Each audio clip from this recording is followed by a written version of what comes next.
আমাদের সুন্নি জামাতের একটি বক্তা আছে মাহমুদুল হাসান রেজভী। মাহমুদুল হাসান রেজভী সে ওয়াজ করে, আর স্টেজের মধ্যে যতজন আরো যত আলিম আছে, কিছু কিছু নামধারী সুন্নি জামাতের মধ্যে আলিম আছে, তারা কিছু কুফুরি কালাস করে, হ্যাঁ, তাদেরকে ভুল ধরে মাহমুদুল হাসান রেজভী শাটারিং দেয়। আর মাহমুদুল হাসান রেজভীকে অনেকে দেখছি লাইভে আসিয়া ওয়াজের মধ্যে জনগণের সামনে তারে মাহমুদুল হাসান রেজভীরে নাস্তিক কয়, মাহমুদুল হাসান রেজভীরে কাফির কয়। আমি বলতে চাই, তোমাদের কোটি কোটি বছরের ইবাদতের মূল্য যতটুকু আল্লাহর দরবারে হবে, মাহমুদুল হাসান রেজভীর প্রস্তাবের মূল্য আরো কোটি গুণ বেশি হবে। হক্কানি আলেম উলামারা সত্য কথা বলবে, এর মধ্যে বিরোধিতা করে এমন কোন পার্টি যদি তাকে বুঝতে হবে এ হইছে ওই আজাদিলের দল, এ হইছে কাফিরের দল, এ হইছে ওই আবু জাহিলের দল, এ হইছে আবু লাহাবের দল, ঠিক না বেটি? কামলিওয়ালা সাফিয়াল মাজনাবিন কি বলতেছেন শুনো ভাইরা আমার। আমি যে হাদিস টান দিয়েছিলাম এই হাদিসটা এখনো বলি নাই। এই হাদিসটা বলে আমি মাহফিলের স্টেজ ছেড়ে দিব। এই যে হাদিসটা আমি টান দিয়েছিলাম এই হাদিসটা আল্লাহর রাসূলের 3 নম্বর খলিফা হযরত উসমান, নাম কি?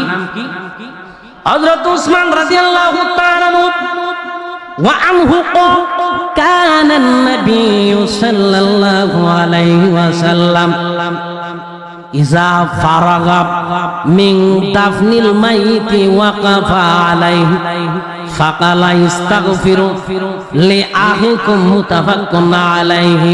সিকার দিয়ে বলেন না সুবহানাল্লাহ।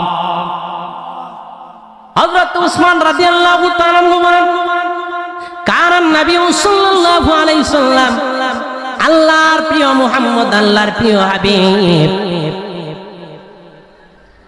ইজা ফারাগা যখন আল্লাহর নবীজি অবসর গ্রহণ করতেন, মিন দাফনিল মাইতি একজন মুসলমান মরা ব্যক্তিকে 3.5 হাত মাটির ঘরের মধ্যে রাখিয়া আল্লাহর রাসূল সাল্লাল্লাহু আলাইহি সাল্লাম যে সময় অবসর গ্রহণ করতেন,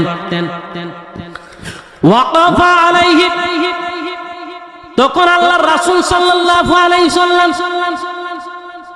তার উম্মতের জানাজার নামাজ পড়িয়া তাকে দাফন করে কবরের মধ্যে আল্লাহর রাসূল সাল্লাল্লাহু আলাইহি সাল্লাম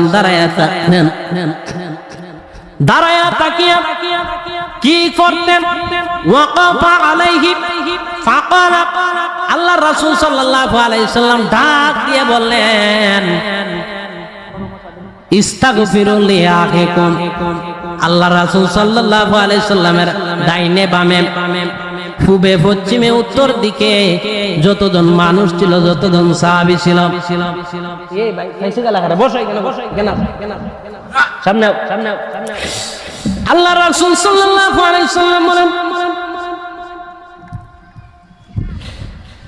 তিনি যখন কবরের পাশের মধ্যে দাঁড়াইতেন আর ফেরেশতাদেরকে বলতেন, মানুষকে বলতেন, তিনার আশেককে বলতেন, আল্লাহর রাসূল সাল্লাল্লাহু আলাইহি সাল্লাম জানাজার নামাজ পড়িয়া আল্লাহর রাসূল সাল্লাল্লাহু আলাইহি সাল্লামের উম্মতকে কবর দিয়া কবরের পাশে দাঁড়াইতেন। দাঁড়াইয়া তিনি কি করতেন? তিনি আরো যত সাহাবী আছেন কবরের আশেপাশে, যারা মাটি দিয়া বাড়িতে গেছে না, আশেপাশে রয়েছে কবরের আশেপাশে, তাদেরকে আল্লাহর রাসূল বলতেছেন, ইস্তাগফিরু লিআখিকুম, তোমরা তোমাদের ভাইয়ের জন্য আল্লাহর দরবারে ক্ষমা প্রার্থনা করো, দোয়া প্রার্থনা করো। সুবহানাল্লাহ। আজকে কিছু কিছু কুলাঙ্গার মৌলবী আছে, কিছু কিছু শয়তানের দল আছে, কিছু কিছু নামাজির দল আছে, কিছু কিছু ইয়েজিদি মুসলমান আছে, তারা জানাজার নামাজ পড়বে, পড়িয়া দাফন করবে, দাফন করার পরে তারা কবরের থেকে দূর মাইরা চলে আসবে।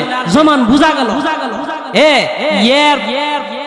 ফুলারে দে ফালছে লালন পালন করিয়া, তার বাবা মারা যাওয়ার পরে সে খুশি হইছে, খুশি হইয়া দাফন করিয়া এর আনন্দ লাগছে, জোর মেরে জায়গায় কথার দ্বারা এটা বুঝায়, দোয়া করে না, কুস্তা করে না। এই বুঝতেই যারা জানাজার নামাজের পরে এবং খবর দেওয়ার পরে যেই মুনাফিকের বাচ্চা দোয়া করতো না, বুঝা গেল এর ভিতরে শয়তান আজাজিলের রক্ত আছে। আল্লাহ রাসূল সাল্লাল্লাহু আলাইহি সাল্লাম বলেন, কবর দেওয়ার পরে কোন মুসলমানকে যদি